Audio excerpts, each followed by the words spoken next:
നമസ്കാരം. സുദിനത്തിലേക്ക് പ്രിയപ്പെട്ട ഏവർക്കും സ്വാഗതം. വളരെ ഉന്മേഷം നിറഞ്ഞ നല്ലൊരു ദിവസമായിരിക്കട്ടെ ഏവർക്കും എന്ന് ആശംസിച്ചുകൊണ്ട് നമുക്ക് ഇന്നത്തെ സുദിനത്തിലെ അതിഥിയെ സ്വാഗതം ചെയ്യാം.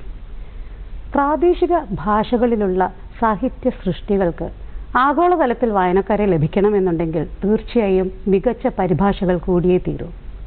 അത്തരത്തിൽ മലയാളത്തിലെ മികച്ച പല കൃതികളെയും തൻ്റെ ഇംഗ്ലീഷ് പരിഭാഷകളിലൂടെ ലോകത്തെമ്പാടുമുള്ള വായനക്കാർക്ക് സമ്മാനിച്ച മലയാളിയായ എഴുത്തുകാരൻ ശ്രീ AJ തോമസ് ആണെന്ന് നമ്മളോടൊപ്പം സുദിനത്തിൽ ചേരുന്നത്. സ്വാഗതം ചെയ്യുന്നു ഹൃദയപൂർവ്വം. നമസ്കാരം സർ. ഏതൊരു സാഹിത്യകാരനെ അല്ലെങ്കിൽ എഴുത്തുകാരനെ സംബന്ധിച്ചിട്ടാണെങ്കിലും എല്ലാവരുടെയും അനുഭവം പറയുന്നത് അവരുടെ രചനകളിലൊക്കെയും തന്നെ ആത്മകഥയുടെ ഒരു അംശം ഉണ്ടാവുമെന്നാണല്ലോ പറയുന്നത്. അപ്പോൾ നമ്മളൊക്കെ കേട്ടിട്ടുണ്ട് കാര്യം അവരുടെ ബാല്യം, അതിലുണ്ടായ അവർക്കുണ്ടായിട്ടുള്ള സംഭവങ്ങൾ അതെല്ലാം തന്നെ എഴുത്തിനെ സ്വാധീനിക്കുമെന്ന്.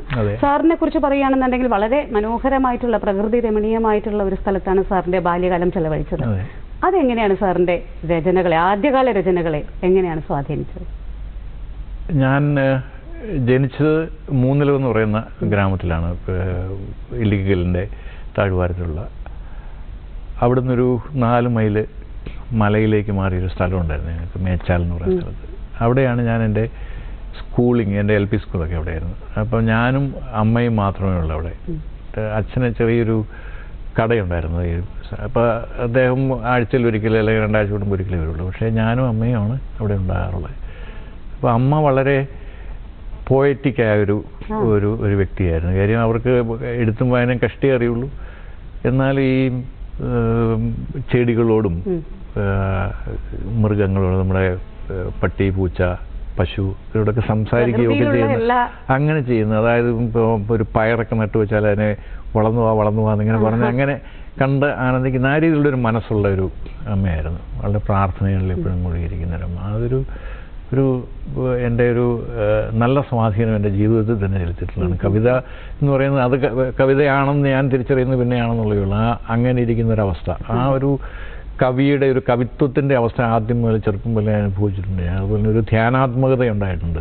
ഇത് രണ്ടും എനിക്ക് അമ്മയിൽ നിന്ന് കിട്ടിയതാണ്.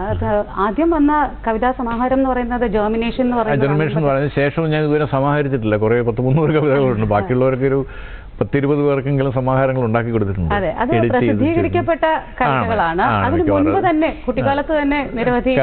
ഞാൻ 7ാം ക്ലാസ്സിലൊക്കെ പഠിക്കുമ്പോൾ ഞങ്ങളുടെ കൈയെഴുത്ത് മാസികയൊക്കെയുണ്ട് സ്കൂളിൽ. അതിനകത്ത് അന്ന് മലയാളത്തിൽ എഴുതിയിരുന്നു, പക്ഷേ എഴുതിയിട്ടുണ്ട്. ഇപ്പോൾ ഇംഗ്ലീഷിന് എഴുതുന്നുള്ളതേ ഉള്ളൂ. ഇന്ത്യൻ ഇംഗ്ലീഷ് റൈറ്ററാണ്, കവിയാണ് എന്നുള്ളത്. ഇന്ത്യൻ ഇംഗ്ലീഷ് കവി. അപ്പോൾ എന്തുകൊണ്ടാണ് മലയാളിയായ നമ്മൾ പോലും ഇങ്ങനെ ഇംഗ്ലീഷ് എഴുത്തുകാരാകുന്നത്? ഏത് സാഹചര്യത്തിലാണ്? എൻ്റെ കാര്യത്തിൽ ഒരു പ്രത്യേകതയുണ്ട്. മറ്റുള്ള പലരുടെ ഇപ്പോൾ എനിക്കിപ്പോൾ അറിയാവുന്ന ഒത്തിരി കുട്ടികൾ ഇംഗ്ലീഷ് മീഡിയത്തിൽ പോയതുകൊണ്ട് ഇംഗ്ലീഷ് എഴുതുന്നവരുണ്ട്, അവരെ പബ്ലിഷ് ചെയ്യുന്നവരുണ്ട് ഇവിടുന്ന് മലയാളത്തിൽ നിന്നുള്ളത്, ബാക്കിയുള്ള ഭാഷകളിൽ നിന്നൊക്കെ. പക്ഷേ എൻ്റെ കാര്യത്തിൽ അങ്ങനെ ആയിരുന്നില്ല. എൻ്റെ കാര്യത്തിൽ ഇവിടുന്ന് ഞാൻ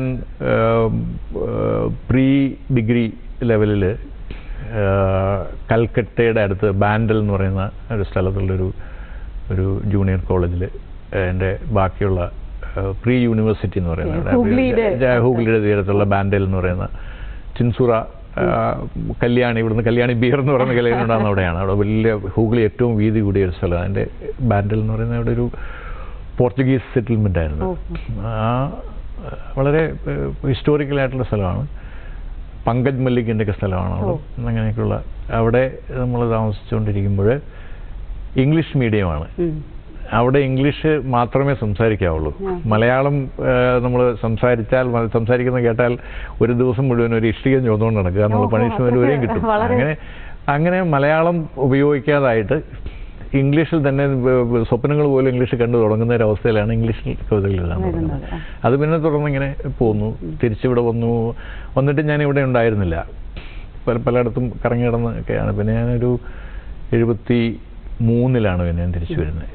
ഒരു 2-3 വർഷത്തെ എൻ്റെ ഒരു സംഗതിയുണ്ട്. അതിനുശേഷമുള്ള എഴുത്ത് മുഴുവൻ ഇംഗ്ലീഷിലാണ്. ശരിക്കും പറഞ്ഞാൽ സാർ ഒരു 73 തൊട്ട് കുറച്ച് കാലഘട്ടങ്ങൾ, ഒരു 4-5 വർഷത്തോളം വയനാട് 73-76 വരെ വയനാട്ടിൽ ഞാൻ മാനന്തവാടി ബിഷപ്പിൻ്റെ സെക്രട്ടറി ആയിരുന്നു. അവിടെ ഓഫീസിൻ്റെ സെക്രട്ടറി ആയിട്ട് ജോലി ചെയ്തിട്ടുണ്ടായിരുന്നു. അവിടെയും ഈ പറഞ്ഞ പോലെ അന്നത്തെ മാനന്തവാടി ബിഷപ്പ് എന്ന് പറഞ്ഞാൽ ആദ്യത്തെ ബിഷപ്പ് തൂങ്കുഴി, അദ്ദേഹം ഒരു ലിറ്ററേച്ചർ സ്റ്റുഡൻ്റ് ആയിരുന്നു. അങ്ങനെ ഒരു ന്യൂയോർക്കിലെ ബോർദാം യൂണിവേഴ്സിറ്റിയിൽ നിന്ന് ഇംഗ്ലീഷ് MA എടുത്ത് അങ്ങയുടെ ഒത്തിരി പുസ്തകങ്ങൾ അതൊക്കെ ആ സമയത്തൊക്കെ എനിക്ക് വായിക്കാനൊക്കെയുള്ള ഭാഗ്യം കിട്ടി. വളരെ ലിബറൽ മൈൻഡ് ആയിട്ടുള്ള ഇതായിരുന്നു. ഈ ബിഷപ്പാണ് ആദ്യമായിട്ട് എൻ്റെ കവിതകളൊക്കെ വായിച്ചിട്ട് അത് വേണ്ട നിർദ്ദേശങ്ങളൊക്കെ തന്ന് അങ്ങനെയൊക്കെ തരുന്ന ഒരു വ്യക്തിയായിരുന്നു. അപ്പോൾ അത് ബിഷപ്പ് ജേക്കബ് തൂമ്പഴി.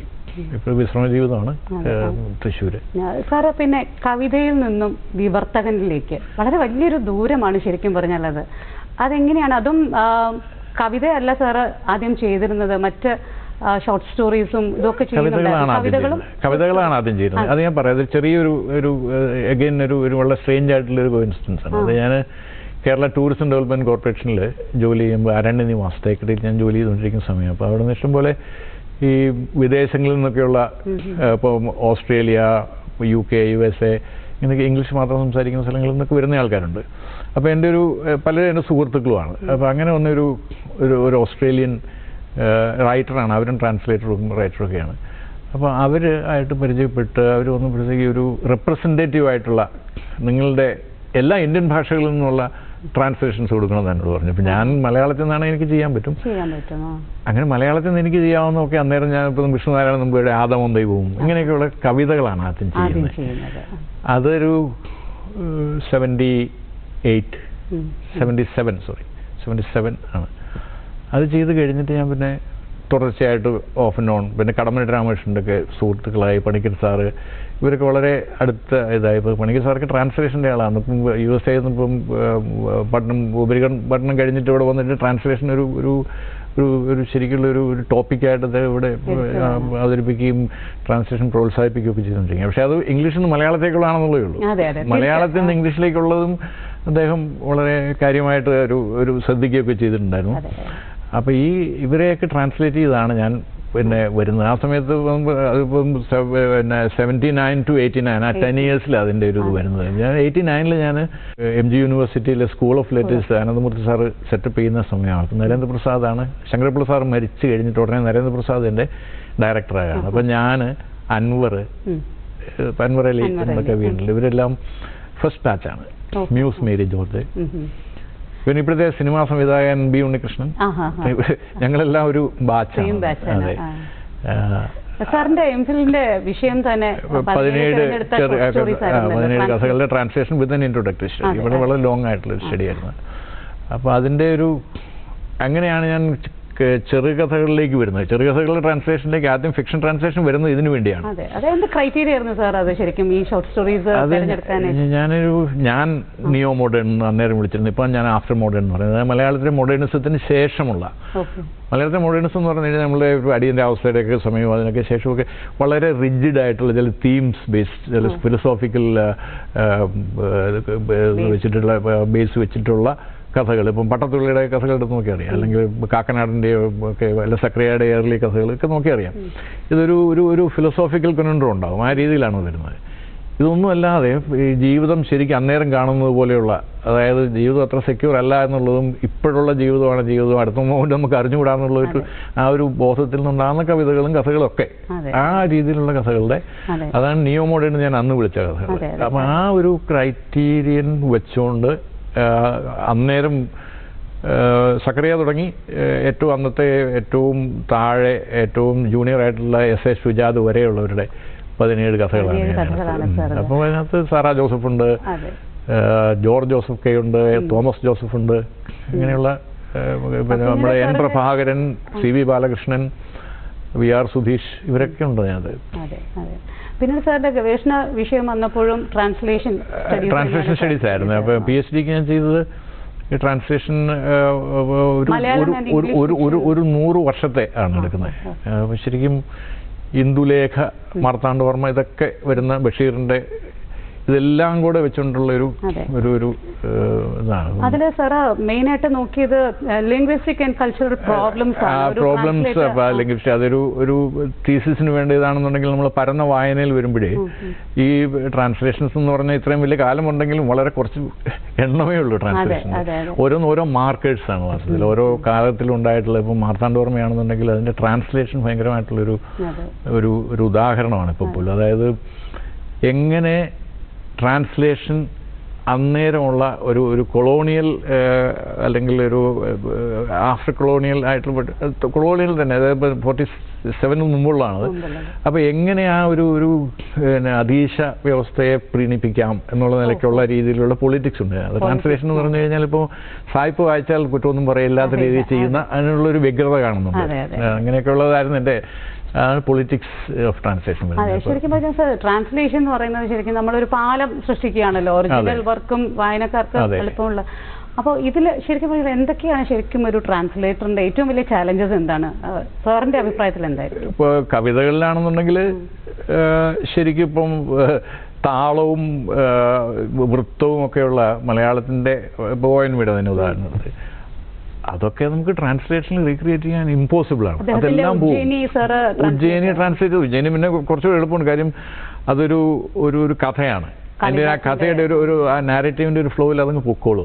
പക്ഷെ അതല്ലാതെ ഇപ്പോൾ ലിറിക്സ് ഒക്കെ ചെയ്യാന്ന് പറഞ്ഞു കഴിഞ്ഞാലാണ് ഭയങ്കര, നമുക്ക് ഒരിക്കൽ പോലും അതിൻ്റെ അതുപോലെ അതിൻ്റെ ഈക്വൽ ആയിട്ടുള്ള സാധനം ഉണ്ടാവില്ല. അത് തിയറിറ്റിക്കലിയും ഇമ്പോസിബിൾ ആണ്. കാര്യം രണ്ട് ഭാഷകളാണ്.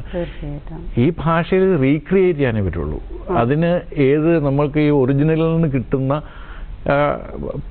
ഇതുണ്ടല്ലോ, ഒരു ഇൻസ്പിറേഷൻ, നമ്മൾ അതിനെ സ്നേഹിക്കുന്ന ഏത് രീതിയിലാണോ അത്രയും രീതിയിൽ, അത്രയും തത്തുല്യമായ ഒരു സ്നേഹത്തോടെ ഇതിനകത്ത് നമ്മൾ ചെയ്യുന്ന ഒരു വളരെ പാഴായിട്ടുള്ള ഒരു രീതിയിൽ എന്ന് പറഞ്ഞാൽ ഒറിജിനലിനോട് നമുക്ക് അത്രയും ഒരിക്കലും പറ്റില്ല. ഈ താളത്തിൻ്റെയും പിന്നെ വൃത്തത്തിൻ്റെയും കാര്യത്തിൽ ഒരു നിവൃത്തിയില്ല. പക്ഷേ നമ്മൾ ട്രാൻസ്ലേറ്റ് ചെയ്യുന്നത് ഇംഗ്ലീഷിലേക്കാണ്. ഇംഗ്ലീഷ് എന്ന് പറഞ്ഞാൽ ഇത്രയും വാസ്റ്റ് ആയിട്ടുള്ള, അല്ല ഇത്രയും റിച്ച് ആയിട്ടുള്ളൊരു ലാംഗ്വേജാണ്. അപ്പോൾ ഒരു വാക്കിനൊക്കെ 100 കൂടുതലൊക്കെ ഷെയ്ഡ്സ് ഓഫ് മീനിങ്സ് ഉണ്ട്. അത്ര ആക്യുറേറ്റ് ആയിട്ട് നമ്മൾ ചെയ്യും. നമ്മൾ റീക്രിയേറ്റ് ചെയ്യുമ്പോഴത്തേക്കും ഒറിജിനൽ ഓഥർ ഏതാണോ മനസ്സിൽ കണ്ടത് അതിൻ്റെയൊക്കെ അപ്പുറത്തേക്ക് നമുക്ക് ചെയ്യാൻ പറ്റും. അതായത് മലയാളത്തിൻ്റെ ലിമിറ്റേഷൻസ് ഉണ്ട്. മലയാളത്തിൽ ഒരു വാക്കിന് ചില പരിമിതാർത്ഥങ്ങളുണ്ട്. പക്ഷെ അതിൻ്റെ ഗൂഢാർത്ഥങ്ങൾ എന്താണെന്ന് നമുക്കറിയാം വായനക്കാർക്ക്.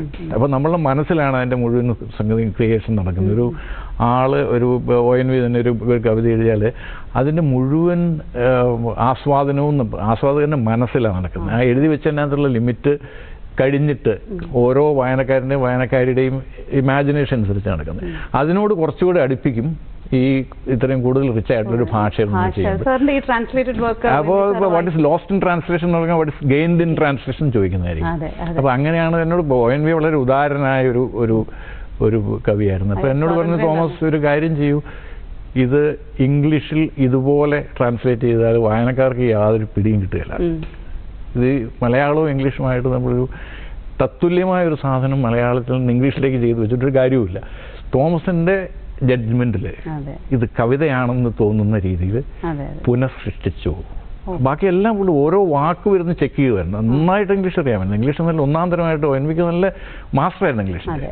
അപ്പോൾ അദ്ദേഹത്തിന് അറിയാം ഇതിനകത്തുനിന്ന് ഈ ട്രാൻസ്ലേഷനിൽ നിന്ന് എന്തെങ്കിലും പോയിട്ടുണ്ടോ, എന്തെങ്കിലും ശരിയാതെ വന്നിട്ടുണ്ടോ. അപ്പോൾ ഞങ്ങൾ ഓരോ വാക്കും പിന്നെ വരുന്ന ഡിസ്കസ് ചെയ്തിട്ടാണ് ഫൈനലൈസ് ചെയ്തിട്ടുള്ളത്. എന്നാൽ പോലും അത്ര ഇതായിട്ട് എനിക്ക് പരിപൂർണ്ണ സ്വാതന്ത്ര്യം. അതുപോലെ തന്നെ ഇപ്പം പെരുമ്പടവം ശ്രീധരൻ്റെ പിന്നെ ഒരു സങ്കീർത്തനം പോലെ ചെയ്തപ്പോഴും അതേ രീതിയിലുള്ളൊരു റെസ്പോൺസാണ് എനിക്ക് പെരുമ്പടവത്തിൻ്റെ ഇടന്ന് കിട്ടുന്നത്. ഇത്രമാത്രം 3 ലക്ഷത്തിലേറെ കോപ്പികൾ വിറ്റ് കഴിഞ്ഞിട്ടുള്ള ഒരു ഇതാണ്. പക്ഷേ കഷ്ടമെന്ന് പറഞ്ഞാൽ ഇംഗ്ലീഷിൽ ഇതുപോലെ ഇപ്പോൾ ട്രാൻസ്ലേറ്റഡ് വർക്ക്സിന് അത്ര വലിയൊരു ഇതില്ലാത്ത ഒരിതാണ്. ഒറിജിനൽ ഇംഗ്ലീഷ് വർക്കിന് ഇപ്പോൾ ഇന്ത്യൻ ഇംഗ്ലീഷ് ആണെങ്കിൽ പോലും ഇതുള്ളൂ. അല്ലെങ്കിൽ ഇത്രയും നന്നായിട്ട് ഭയങ്കര ഈ ഒരു സ്പുട്നിക് ന്യൂസ് അടക്കമുള്ള പിന്നെ ഫ്രണ്ട് ലൈൻ അടക്കമുള്ള ഇവരൊക്കെ ഇൻ്റർവ്യൂ ചെയ്തിട്ട് റിവ്യൂ ചെയ്ത് എത്രയോ റിവ്യൂസ് വന്നു. ഇതെല്ലാം ആണെങ്കിലും ഇംഗ്ലീഷ് റീഡർഷിപ്പിലോട്ട് അങ്ങ് പിടിച്ചിട്ടില്ല. ഈ 350,000 കവിഞ്ഞു ഇപ്പോഴും. അതുപോലെ ഒറിജിനലിൽ പോയിട്ടുള്ള ഞാൻ പറയുന്ന മലയാളികളെങ്കിലും എങ്ങനെയാണ് ഇത് ചെയ്തിരിക്കുന്നത് അറിയാനുള്ള ക്യൂരിയോസിറ്റിയോടെ വാങ്ങിച്ചിരുന്നെങ്കിൽ അതുപോലെ തന്നെ നല്ല. ഇപ്പം ഞാനായത് ചെയ്തുകൊണ്ട് പറയല്ല, ഞാനൊരു 10-17 വർഷം കൊണ്ട് ചെയ്തതാണ്. പല ഘട്ടങ്ങളിലായിട്ട് ചെയ്ത് ഏറ്റവും കൂടുതൽ വർക്ക് ചെയ്തിട്ടുള്ള ഇതാണിത്. ഈ ഓരോ വർക്ക് വരുമ്പോഴത്തേക്കും അതിലുള്ള ഈ സ്ലാങ്സ് വരുമല്ലോ സാർ, അതൊക്കെ എങ്ങനെ ചെയ്യും എന്നുള്ളതാണ്. അതൊക്കെ നമ്മൾ എങ്ങനെ ചെയ്യുമെന്ന് വെച്ച് കഴിഞ്ഞാൽ നമുക്ക് നമ്മുടെ മനസ്സിൽ ഒരു എന്താ പറയുക, ഉദാഹരണത്തിന് നാടകത്തിലെ ഡയലോഗ് എങ്ങനെയാണ് നമ്മൾ ഇടുന്നതെന്ന് പറയുന്ന പോലെയാണ്. പ്രളയമൊക്കെ ചെയ്തിട്ടുണ്ട്. അപ്പോൾ അതെങ്ങനെ ചെയ്യുമെന്ന് ചോദിച്ചു കഴിഞ്ഞാൽ നമ്മളുടെ മനസ്സിൽ നമുക്ക് ഈ സാഹചര്യത്തിൽ ഇംഗ്ലീഷിൽ വരേണ്ടത് എന്താണ് ഡയലോഗായിട്ട് എന്നുള്ളത്. ഇപ്പം മലയാളത്തിലുള്ള ഒറിജിനൽ നമുക്കൊരു ഒരു സ്പ്രിംഗ് ബോർഡ് മാത്രമാണ്. നമ്മൾ ഇംഗ്ലീഷിലെ അതിൻ്റെ തത്തുല്യമായിട്ട് ഈസ് ഈക്വൽ ടു സാധനം അല്ല ചെയ്യുന്നത്. അതിനകത്ത് ഇപ്പോൾ ഇംഗ്ലീഷിൽ നിൽക്കുന്ന ഇംഗ്ലീഷിൽ ഭാഷയിൽ ഒറിജിനൽ ഉള്ള ഒരു സാധനം നമ്മൾ ക്രിയേറ്റ് ചെയ്യുന്നത്. അതിൻ്റെ കാര്യമുള്ളൂ. നാടകത്തിൽ പ്രത്യേകിച്ച്, അതുപോലെ തന്നെ നോവലുകളിൽ ചെറുകഥകളിലൊക്കെ ആണെന്നുണ്ടെങ്കിലും അതിനകത്ത് വരുന്ന ഈ ഡയലോഗ് സെക്ഷൻസ് അതുപോലെ അങ്ങനെ ചെയ്താലേ. ഇപ്പം പെരുമ്പടവത്തിൻ്റെ അതാണ്, പെരുമ്പടവത്തിൻ്റെ കൂടുതലും ഈ സംസാരങ്ങളുണ്ടല്ലോ, ഡയലോഗ്സ് മുഴുവനും അത് ക്രിയേറ്റ് ചെയ്യുന്നതിന് ഭയങ്കര കാര്യം. പെരുമ്പടവം പ്രത്യേകിച്ചുള്ള ഒരു ഭാഷയിൽ എഴുതിയിരിക്കുന്നത്. പെരുമ്പടവം എഴുതിയിരിക്കുന്നത് ഒരു വളരെ ഹൈറ്റൻഡ് ആയിട്ടുള്ള ഭയങ്കര ഒരു സങ്കീർത്തനം പോലെ എന്നാണ്. അത്ര ഒരു ആത്മീയതയോട് അടുത്ത് നിൽക്കുന്നത്, സ്പിരിച്വാലിറ്റിയോട് വളരെ അടുത്ത് നിൽക്കുന്ന ഒരു ഭാഷയാണ്. ആ ഭാഷ ഒരു ടോണൽ ക്വാളിറ്റി ഉണ്ട്, ഇൻറ്റോണേഷൻ ഉണ്ട് അതിനകത്ത്. ആ ടോണൽ ക്വാളിറ്റിയോട് അടുത്ത് നിൽക്കുന്നതാണ് നമ്മൾ ട്രാൻസ്ലേഷൻ ചെയ്തിരിക്കുന്നത്. ഈ സൂക്ഷ്മതയൊക്കെ വളരെ ചെറിയ ഒരു വിഭാഗം വായിച്ച് എന്നോട് ഇങ്ങോട്ട് എൻ്റെ ഫേസ്ബുക്കിൽ ഇഷ്ടം പോലെ കിടപ്പുണ്ട് ഇങ്ങനെയുള്ള അപ്രീസിയേഷൻ. അത് മതി, ആവശ്യമില്ല. നമ്മൾ ഇത്തരം മികച്ച മലയാളം സൃഷ്ടികൾ നമ്മൾ ഇംഗ്ലീഷിലേക്ക് വിവർത്തനം ചെയ്യുന്നത് തന്നെ ആഗോളതലത്തിൽ ഇതിന് വായനക്കാരുണ്ടാവുന്നതാണ്. അപ്പോൾ അത് നമ്മുടെ കൾച്ചറിനെ ചേർത്ത് പിടിച്ചുകൊണ്ട് തന്നെ ചെയ്യേണ്ടേ? അങ്ങനെയാണ് ചെയ്യുന്നത്. ഇപ്പൊ നമ്മൾ ഈ ഒരു ഇതാണെങ്കിൽ, ഇപ്പോൾ ഒരു സങ്കീർത്തനം പോലെ ആണെങ്കിൽ അത് വേറൊരു കൾച്ചറിന്റെ ഒരു മലയാള ഭാഷയിൽ വളരെ വളരെ സമ്പുഷ്ടമായിട്ടുള്ളൊരു വളരെ ശ്രേഷ്ഠമായിട്ടുള്ള രീതിയിലൊരു ടോണാണ്. ഭയങ്കര ഒരു സ്പിരിച്വലി ഹൈറ്റൻഡ് ആയിട്ടുള്ള ടോണാണ്. ആ ടോണിൽ ചെയ്തിരിക്കുന്ന വേറൊരു ഇതാണ്, അതൊരു പ്രത്യേക ഇതാണ്. അതേസമയത്ത് ഇവിടുത്തെ ചെറുകഥകൾ, ഇവിടുത്തെ ചെറുകഥകൾ ഇപ്പോൾ ശിഹാബുദ്ദീൻ പൊയ്ത്തുംകടവിൻ്റെ അത് വളരെ മലയാളിക്ക് മാത്രം മനസ്സിലാകുന്നതാണ്. അതൊക്കെ നമ്മൾ വളരെ സൂക്ഷിച്ച്, അതുപോലെ ചെറുകഥകളും കവിതകളും. ഞാൻ നേരത്തെ ഒരു ഉദാഹരണം പറഞ്ഞാൽ, ഇപ്പോൾ അൻവർ അലിയുടെ അല്ലെ അനിത തമ്പിയുടെ ഒക്കെ കവിതകൾ, അവരത് ശരിക്കും ഖനനം ചെയ്തെടുക്കുന്ന വാക്കുകളാണ്. യങ്സ്റ്റേഴ്സിനെ ഒരു കുറച്ച് ഇപ്പം നേരത്തെ ഞാൻ പറഞ്ഞിട്ട് പലരുടെയും പേര് പറഞ്ഞില്ല, അവരെയൊക്കെ ട്രാൻസ്ലേറ്റ് ചെയ്യുമ്പോഴത്തേക്ക് അവരെനിക്കിത് അനുവദിച്ചു തന്നിട്ടുള്ള, ഔദാര്യത്തോടെ അനുവദിച്ചു തന്നിട്ടുള്ള ഒരു ഫ്രീഡം ഉണ്ട്. ഇവരുടെ അടുത്ത് ആ ഫ്രീഡം എന്ന് പറഞ്ഞു കഴിഞ്ഞാൽ നമ്മൾ വളരെ സൂക്ഷിച്ച് കൈകാര്യം ചെയ്യുന്നതാണ്. കാര്യം അവരതിൻ്റെ അങ്ങേ അറ്റത്തെ തപസ് ചെയ്തെടുത്തിരിക്കുന്നതാണ്. ചുമ്മാ ഉള്ളൊരു കവിത എഴുതുന്ന കാലമൊക്കെ കഴിഞ്ഞു. ഇപ്പോൾ എന്ന് പറഞ്ഞാൽ വളരെ ശരിക്കും ഈ സർഗ തലത്തിലുള്ള ഒരു നിശബ്ദമായിട്ടുള്ള കോമ്പറ്റീഷൻ പോലും ഉണ്ട് ഇവർ തമ്മിൽ. അതുകൊണ്ട് ഒന്നിനൊന്നിനും മികച്ചത് എന്നുള്ള നിലയ്ക്കുള്ള കവിതകളാണ്. അതിനകത്തൊക്കെ ആ ഒരു ആസ്പെക്റ്റിലാണ് സാറ് മുൻപൊരിക്കൽ പറഞ്ഞ് ഞങ്ങൾ കേട്ടിട്ടുണ്ട്. കാരണം ഒരു കവിക്ക് മാത്രമേ ഒരു കവിത വിവർത്തനം ചെയ്യുവാൻ സാധിക്കുകയുള്ളൂ എന്നുള്ളത്. അതിൻ്റെ വളരെ സിമ്പിളായിട്ട് പറഞ്ഞാൽ, നമ്മൾ കവിതയ്ക്കും പ്രോസിനും, പോയട്രിക്കും പ്രോസിനും രണ്ട് രീതിയിലുള്ള ലോജിക്കുകളുണ്ട്. അപ്പോൾ കവിതയ്ക്ക് നമുക്ക് വേണമെങ്കിൽ പണ്ട് സച്ചിദാനന്ദൻ ഒരു കവിതയിൽ എഴുതിയിരുന്ന പോലെ ഈ കവിതയുടെ എലിപ്സിസുകളാണ്. പ്രോസിൻ്റെ എന്ന് പറഞ്ഞു കഴിഞ്ഞാൽ റെക്ടാങ്കിൾസും സ്ക്വയേഴ്സും ആണ് എന്നുള്ള ആ ഒരു വ്യത്യാസമുണ്ട്. ആ ഒരു വ്യത്യാസം ശരിക്കും എല്ലാവരും കവി എഴുതുന്ന കവികളായിക്കണമെന്നില്ല, പക്ഷേ മനസ്സിൽ കവിത്വം നിറഞ്ഞു നിൽക്കുന്ന ആൾക്കാരുണ്ട്. അങ്ങനെയുള്ളവർക്ക് ഈ കവിതയുടെ ലോജിക്ക് പിടികിട്ടുള്ളൂ. എം മുകുന്ദന്റെ കേശവന്റെ വിലാപങ്ങളിലേക്ക് വരുമ്പോൾ, കേശവൻസ് ലാമെന്റേഷൻസ്, അതിലേക്ക് വരുമ്പോഴത്തേക്കും സാറ് ഫേസ് ചെയ്തിട്ടുള്ള ഏറ്റവും വലിയ പ്രോബ്ലം കഥയ്ക്കുള്ളിലെ കഥയ്ക്കൊന്നും അത്ര പ്രശ്നം വാസ്തവത്തിലില്ല. പക്ഷേ എനിക്ക് അതുപോലെ തന്നെ സക്കറിയുടെ വേറൊരു കഥയുണ്ട് പറയുമ്പോഴത്തേക്ക് എനിക്ക് ഈ വളരെ പ്രാദേശികമായ ഭാഷാ വ്യത്യാസങ്ങളുണ്ട്. സക്കറിയയുടെ സലാം അമേരിക്കയാണെന്നുണ്ടെങ്കിൽ കടുത്തുരുത്തി ഈ ഭാഗം, പിന്നെ കുറവിലങ്ങാട് ആ ഭാഗത്തുള്ള എന്താ പറയുക, ഒരു സ്ലാങ് എന്ന് വേണമെങ്കിൽ, സ്ലാങ് അല്ല, ഒരു പാറ്റോ എന്ന് പറയും. അതായത് ഒരു ലോക്കൽ ലാംഗ്വേജാണ് പറയുന്ന രീതി. മുകുന്ദനെ ആണെന്നുണ്ടെങ്കിൽ എല്ലാവർക്കും അറിയാവുന്ന പോലെ വളരെ ശരിക്കും മാഹി അല്ലെങ്കിൽ തലശ്ശേരി പറയുന്ന രീതിയുണ്ട്. ഈ രണ്ടും നമുക്ക് ട്രാൻസ്ലേഷനിൽ, നേരത്തെ കവിതയുടെ കാര്യം പറഞ്ഞാൽ നമുക്ക് റീക്രിയേറ്റ് ചെയ്യാൻ പറ്റില്ല. അതിൻ്റെ ഒരു ഈക്വലന്റ് നാരേഷനെ കൊടുക്കാൻ പറ്റുള്ളൂ. പറ്റുന്നിടത്തോളം ചിലയിടത്തൊക്കെ ചില വാക്കുകൾക്കും ഇതിനൊക്കെ ചില ഫുട് നോട്ട്സ് ഒക്കെ കൊടുക്കാം. പക്ഷെ അത് തന്നെ വളരെ അരോച, ഫുട് നോട്ടിങ് വളരെ മോശമാണ്, വായനയ്ക്ക് ഭയങ്കര തടസ്സമുണ്ടാകുന്ന സാധനമാണ്. അപ്പോൾ അതുകൊണ്ട് കഥ സ്ട്രോങ് ആയിട്ട് നിൽക്കും എന്നുള്ളൊരു ബോധ്യത്തിൽ അങ്ങ് ചെയ്യാനേ പറ്റുള്ളൂ. കേശവൻ്റെ ഏറ്റവും പ്രധാനമായിട്ടുള്ള സംഗതി എന്ന് പറഞ്ഞാൽ അത് ഇതുവരെയും പലരും പറഞ്ഞിട്ടുണ്ട്, പക്ഷേ ഇതുവരെ ആരും അത്ര കേരളീയർ ശ്രദ്ധിക്കാത്തൊരു സംഗതിയാണ്. ഇതൊരു വല്ലാത്തൊരു എന്താ പറയണ്ടേ, അതിനെ ഒരു കാരിക്കേച്ചർ നോവൽ എന്നാണ് ഞാൻ വിളിക്കുന്നത്. അതായത് EMSനെ ദൈവമാക്കിക്കൊണ്ടുള്ള സാധനമാണ് വാസ്തുവിൽ. അപ്പക്കുട്ടൻ ആളുടെ മനസ്സിൽ EMS ദൈവമാണ് എന്ന് പറഞ്ഞു കഴിഞ്ഞാൽ ഇവിടെ അങ്ങനെ ഒരു തലമുറ, 1-2 തലമുറകളെങ്കിലും വന്നിട്ടുണ്ട്. അതിന്റെ ഗുണമോ ദോഷമോ എന്നറിയാതെ അത് അതുപോലെ പ്രസന്റ് ചെയ്തിരിക്കുകയാണ് മുഴുവൻ വാസ്തുവിൽ. അപ്പോൾ അതുകൊണ്ടുള്ള ഗുണവും ദോഷവും നമ്മളിപ്പോൾ കണ്ടുകൊണ്ടിരിക്കുന്നത് അതേ സംഗതി, അതിൻ്റെയൊക്കെ തുടക്കം വാസ്തവത്തിൽ കൃത്യമായിട്ട് അതിനകത്തുണ്ട്. 97 കഥ അവാർഡ് പുരസ്കാരം KMG പുരസ്കാരം ലഭിക്കേണ്ട, അതേ തുടർന്ന് തന്നെ സാറിന് വിദേശ യൂറോപ്പ് സഞ്ചാരം സാധ്യമാവുകയുണ്ടായി. അപ്പോൾ അവിടുത്തെ ഉള്ള അനുഭവം സാറ് പലയിടത്തും ഷെയർ ചെയ്ത് നമ്മൾ കേട്ടിട്ടുണ്ട്. കാര്യം അവിടുത്തെ ആ ഒരു ലിറ്റററി കൾച്ചർ എങ്ങനെയാണ്, നമ്മളിൽ നിന്നും എത്ര വ്യത്യസ്തമാണത്, പല സ്ഥലങ്ങളിലും അത്തരത്തിലുള്ള അനുഭവങ്ങൾ നമ്മളോട്.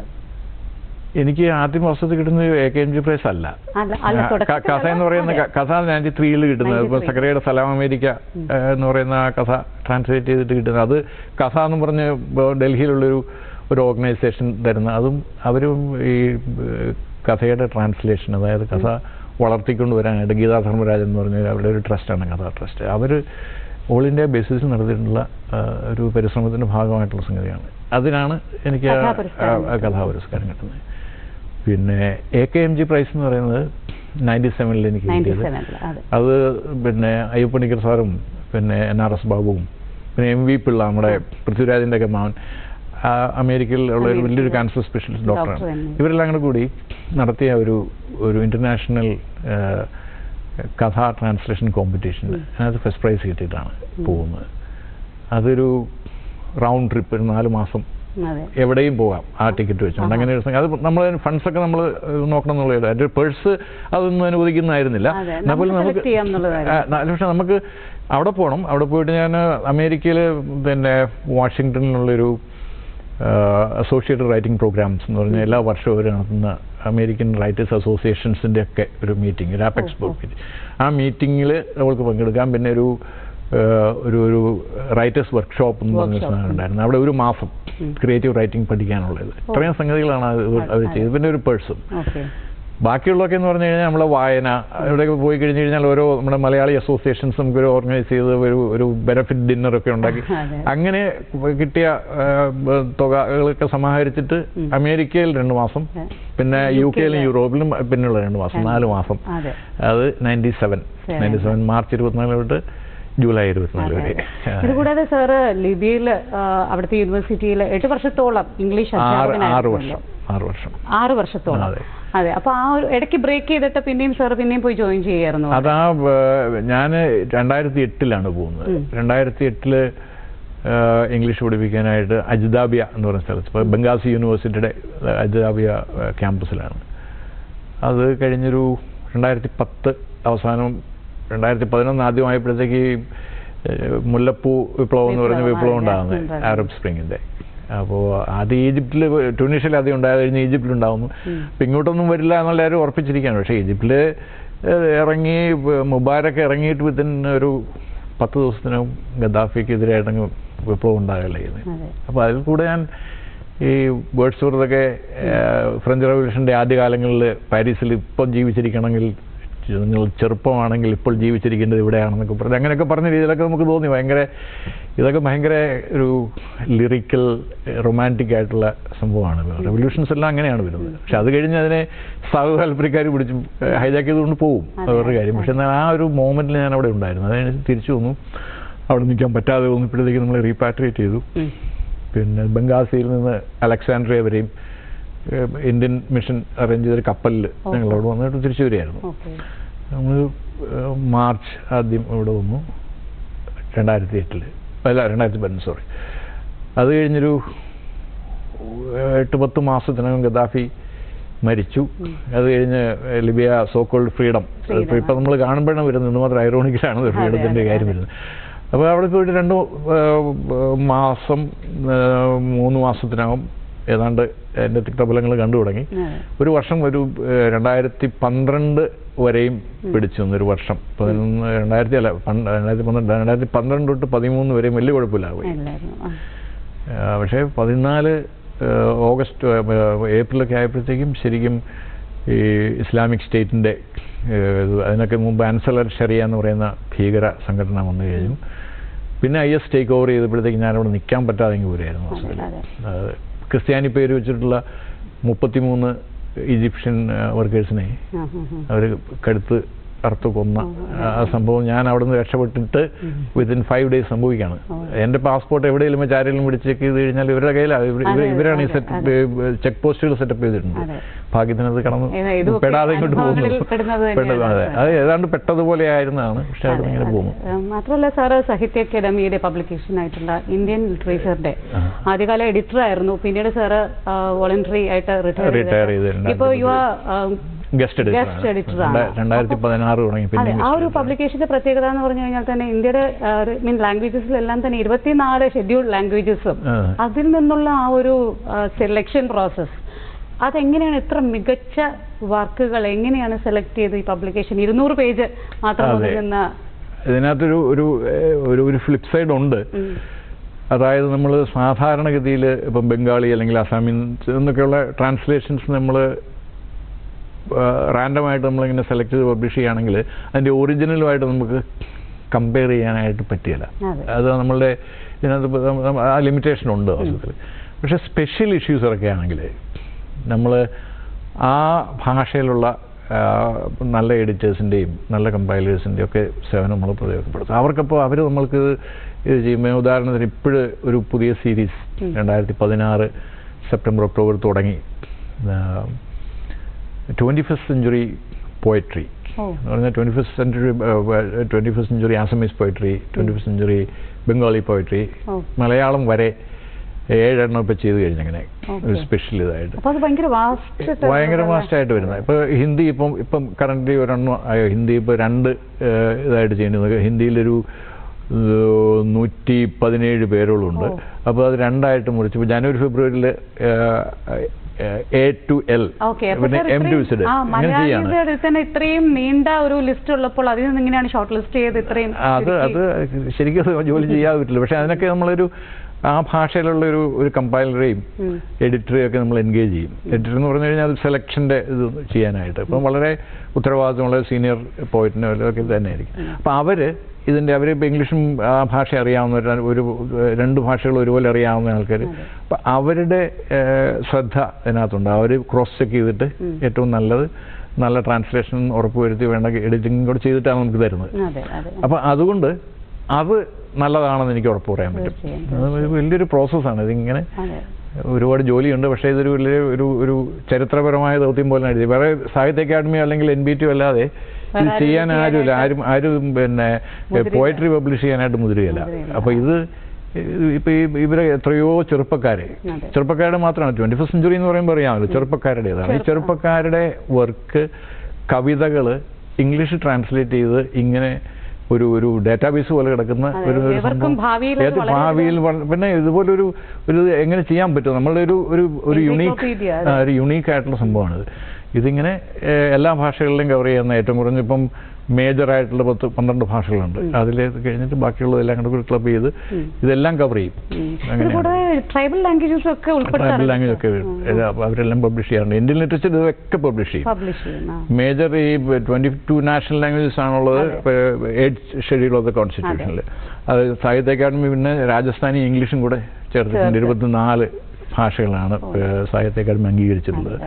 ആ അംഗീകരിച്ചിട്ടുള്ള ഭാഷകളിലെ ലിറ്ററേച്ചേഴ്സ് തന്നെ മേജർ എന്ന് നമുക്ക് പറയാവുന്ന അതായത് മലയാളം അല്ലെങ്കിൽ ബംഗാളി അങ്ങനെ ഒരു 11 ഭാഷകളുണ്ട്.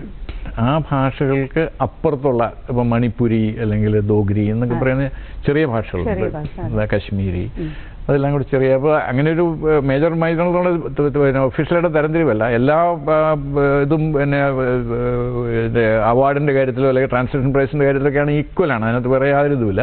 പക്ഷേ പറയുന്നത് ഈ നമ്പർ ഓഫ് റൈറ്റേഴ്സ് അല്ലെങ്കിൽ ട്രഡീഷൻ എത്രയോ വർഷം ഇപ്പം തെലുങ്കാണെന്നുണ്ടെങ്കിൽ 1400 വർഷം ഉണ്ട്. തെലുങ്കാണ് ഏറ്റവും സീനിയർ ആ രീതിയിൽ. പക്ഷേ തമിഴാണ് ഏറ്റവും പഴയ ഭാഷ. അപ്പോൾ അങ്ങനെയൊക്കെയുള്ള ഇത് വെച്ചിട്ട് നമുക്ക് വേണമെന്നുണ്ടെങ്കിൽ സീനിയർ ജൂനിയർ പറയാമെന്നുള്ളൂ. അതെ. പക്ഷെ അതിനകത്തു നിന്നൊക്കെ ഇപ്പോഴത്തെ തലമുറകളുടെ കവിത ഇങ്ങനെ വരിക എന്ന് പറയുന്നത് ഈ ഒരു കോണ്ടക്സ്റ്റിൽ വലിയ ഇമ്പോർട്ടൻ്റ് ആയിട്ടുള്ളൊരു സംഭവമാണ് ചെയ്തുകൊണ്ടിരിക്കുകയാണ്. അതെ സർ, വീണ്ടും ലിറ്റററി ഫെസ്റ്റുകളെ കുറിച്ചിട്ട് പറയുകയാണെന്നുണ്ടെങ്കിൽ പണ്ടൊക്കെ നമുക്ക് ഈ പറയുന്നത് പോലെ വിദേശ എഴുത്തുകാരുമായിട്ടുള്ള സംവദിക്കുവാനുള്ള അവസരങ്ങളോ ഇതൊന്നും ലഭിക്കാറില്ല. ഇപ്പോൾ അവരുടെ മുഖത്തു നിന്ന് തന്നെ ഗുരുമുഖത്തു നിന്ന് തന്നെ കേൾക്കാന്ന് പറയുന്നത് അവരുടെ അടുത്ത് നിന്ന് തന്നെ നമുക്ക് കേൾക്കാനുള്ള അവസരങ്ങൾ ധാരാളം വലിയൊരു കാര്യമാണ് വാസ്തവത്തിൽ. പക്ഷെ അതിൻ്റെ ഒരു ഫ്ലിപ്പ് സൈഡും ഉണ്ട്, ഇല്ലെന്ന് പറയാൻ പറ്റില്ല. കാര്യം ഇപ്പം ജയ്പൂർ ലിറ്റററി ഫെസ്റ്റിവലാണ് ആദ്യം ഇങ്ങനെ വൻ ഇത് അതിൻ്റെയൊക്കെ തുടക്കത്തിലൊക്കെയുള്ള അഡ്വൈസിംഗ് ഒക്കെ അതിനകത്തൊക്കെ എൻ്റെ അടുത്തു നിന്നൊക്കെയുള്ള ഒത്തിരി ഇൻപുട്സ് ഒക്കെ വെച്ചിട്ട് തുടങ്ങിയിട്ടുണ്ട്. എന്നോട് ചോദിച്ചിട്ടുണ്ട്, എൻ്റെ സഹപ്രവർത്തകരോട് ചോദിച്ചിട്ടുണ്ട്, അങ്ങനെയൊക്കെ വെച്ചിട്ടാണ് ചെയ്യുന്നത്. പക്ഷേ അതിനകത്തൊരു സാധാരണ കൂടുതൽ കൊമേഴ്ഷ്യൽ എലമെൻറ്റ് ഇപ്പോൾ അതിനകത്ത് വന്നിട്ടുണ്ട്. ഇപ്പോൾ അതെല്ലാവർക്കും ഉണ്ട്. ഇപ്പോൾ ഈ വിൽപ്പന എന്ന് പറയുന്നത് മാർക്കറ്റിങ്ങിൻ്റെ ഭാഗമാണെങ്കിൽ പോലും ഈ എക്സ്ട്രാ ലിറ്റററി ആയിട്ടുള്ള ഒത്തിരി കാര്യങ്ങൾ വരുന്നതുകൊണ്ട് അതിനേക്കാൾ നല്ല ഇപ്പം ഗോവ ലിറ്റററി ഫെസ്റ്റിവൽ ഫെസ്റ്റിൻ്റെ ഒരു ഭാഗമായിട്ട് അങ്ങനെ വരാമെങ്കിൽ പോലും അതിന് മാത്രമേ, അതായത് ഒരു കോൺട്രവേഴ്സി എന്ന് പറയുന്നതൊക്കെ ഉണ്ടാക്കിയെടുക്കുന്ന പോലെയൊക്കെ തോന്നുന്ന രീതിയിൽ കോൺട്രവേഴ്സികളൊക്കെ ഉണ്ടാകുന്നുണ്ട്. അതിൻ്റെ ഒന്നും ആവശ്യം വാസ്തവമില്ലാത്ത അതൊക്കെ വേണമെങ്കിൽ മാറ്റാവുന്ന അവർക്ക് ജയ്പൂറുകാർക്ക്. ഗോവ ലിറ്റററി ഫെസ്റ്റിവൽ നല്ലൊരു വളരെ സീരിയസ് ആയിട്ട് നല്ല ഒന്നാമതാണ്. അതുപോലെ തന്നെ KLF ഇപ്പം പിന്നെ അതൊക്കെ നല്ല അത് എന്ന് പറഞ്ഞാൽ ആൾക്കാരുടെ participation shear number of people going youngsters. അതിങ്ങനെ ഇപ്പം എല്ലാവരും പള്ളിപ്പെരുന്നാളിന് പോയിക്കൊണ്ടിരുന്ന ആൾക്കാരുണ്ട്. അവർ ഇതുപോലുള്ള ഇതിൽ വന്നിട്ട് അവരങ്ങ് എന്തോന്നുള്ള പെടുകയാണ് അങ്ങോട്ട്. അപ്പം അതിനൊരു വല്ലാത്തൊരു ആകർഷണീയത അതുകൊണ്ട് വരുന്നത് ശരിക്കും ഫെസ്റ്റിവൽ തന്നെയാണ്. അപ്പൊ അങ്ങനെ ഒരു ഗുണമുണ്ട് അതിന്. അതെ, നമുക്ക് സുദിനത്തിന് സമയം വളരെ ചുരുങ്ങിയതാണ്. പക്ഷെ എന്നാലും സാറിനോട് ഒന്നും കൂടി അതിന്റെ പേരിന് മുമ്പ് ഒന്ന് ചോദിച്ചോട്ടെ, സാറിന്റെ ട്രാൻസ്ലേഷൻ പ്രോസസ് എങ്ങനെയാണ്? And what you keep near your desk? Sir എന്താണ് ഡെസ്കിന്റെ അടുത്ത് വെക്കുക ട്രാൻസ്ലേറ്റ് ചെയ്യും? അങ്ങനെയൊന്നും വാസ്തവത്തിൽ ഒരു എന്താ പറയണ്ടേ, അങ്ങനെ ഒരു ഫോർമലായിട്ടുള്ള സംഗതിയല്ല. ഒരു ഇംഗ്ലീഷ് ഇപ്പോൾ മലയാളത്തിൽ ചെയ്യുന്നതുകൊണ്ട് ഒരു മലയാളം ഇംഗ്ലീഷ് ഡിക്ഷണറി എപ്പോഴും എൻ്റെ അടുത്തുണ്ടാവും. അങ്ങനെ വേണ്ടി വന്നാൽ അത് മാത്രമേ ഉള്ളൂ. ബാക്കിയുള്ളതൊക്കെ നമ്മുടെ മനസ്സിൽ മാത്രമുള്ള ധ്യാനാത്മകതയിൽ മാത്രം കിട്ടുന്ന സാധനമാണ്. അല്ലാതെ നമുക്ക് ഓഫ് ഹാൻഡ് ആയിട്ടൊന്നും ചെയ്യാൻ പറ്റില്ല. അത് കഥയാണെങ്കിലും ചെറുകഥയാണെങ്കിലും കവിതയാണെങ്കിലും ആ രീതിയിൽ അത്ര ഇൻറ്റൻസ് ആയിട്ടുള്ള ഒരു ഇതാണ്. നമ്മൾ ആ ഒരു അവസ്ഥ അത് പിടിച്ചെടുത്ത് അതിനെ റീപ്രൊഡ്യൂസ് ചെയ്യാൻ ശ്രമിക്കുന്ന ഒരു ധ്യാനമാണ്. അത് പ്രധാനമായിട്ടുള്ള. ഏതായാലും സാറിന് ഇവിടെ അതിഥിയായി കിട്ടിയ സ്ഥിതിക്ക് സാറിന്റെ ഒരു കവിത കൂടി നമുക്ക് വേണ്ടി ചൊല്ലി നമുക്ക് തന്നെ അവസാനിപ്പിക്കാം. കവിതയുടെ ടൈറ്റിൽ ഫെയ്ഡിംഗ് എന്നാണ്. എൻ്റെ അമ്മയുടെ മരണവുമായിട്ട് ബന്ധപ്പെട്ടിട്ടുള്ളൊരു കവിതയാണ്. Fading. My mother's leathery face and caved in lips, sans teeth or denture, the broken arm in plaster rubbing the side of the left breast once fed me, but now turned septic. Her 3 months in the hospital had got her life back, to be snatched away any time. Death wasn't the prowl we knew. She who was so full of life and hope suddenly turned to me one day and said, "Why should I live on? My time is gone. Let me go now. Don't worry about me." There was a blank listlessness about her eyes and lips. In her last stint in the hospital, when she went in and out of cubicles of consciousness, her roving eyes could not see the reassurance her son sought to bring, the security of well-being. Only blankness. Thank you. തീർച്ചയായിട്ടും നമ്മുടെ എല്ലാവരുടെയും ജീവിതത്തിന്റെ ആ ഒരു message തന്നെ ഉണ്ട് sir ഇതിലെല്ലാം fade ചെയ്ത് പോകുക എന്നുള്ളതിന്റെ വളരെ അർത്ഥവത്തായിട്ടുള്ള ഒരു കവിതയാണ്. നമുക്ക് ഏതായാലും എല്ലാവരും ലോകത്ത് അങ്ങോളം ഇങ്ങോളമുള്ള ആൾക്കാർക്കെല്ലാം സാറിൻ്റെ അവിടെയുള്ള കവിതകൾ കേൾക്കാനുള്ള ഭാഗ്യമുണ്ടായി. നമുക്കിന്നിവിടെ ഇതിനത് സാധിച്ചു. സാറിൻ്റെ വിലയേറിയ സമയം നമുക്ക് വേണ്ടി ഇത്രയും നേരം ചെലവഴിച്ചതിന് വളരെ നന്ദി പറഞ്ഞുകൊള്ളുന്നു സാർ. നന്ദി. നമസ്കാരം. പ്രേക്ഷകർക്കെല്ലാം തന്നെ നല്ലൊരു ദിവസം ഒന്നും കൂടി ആശംസിക്കുകയാണ്. അതോടൊപ്പം തന്നെ നിങ്ങളുടെ അഭിപ്രായങ്ങളും നിർദ്ദേശങ്ങളും ഞങ്ങളെ എഴുതി അറിയിക്കുക. അറിയിക്കേണ്ട വിലാസം ddsudiനം@gmail.com. എല്ലാവർക്കും സുദിനം.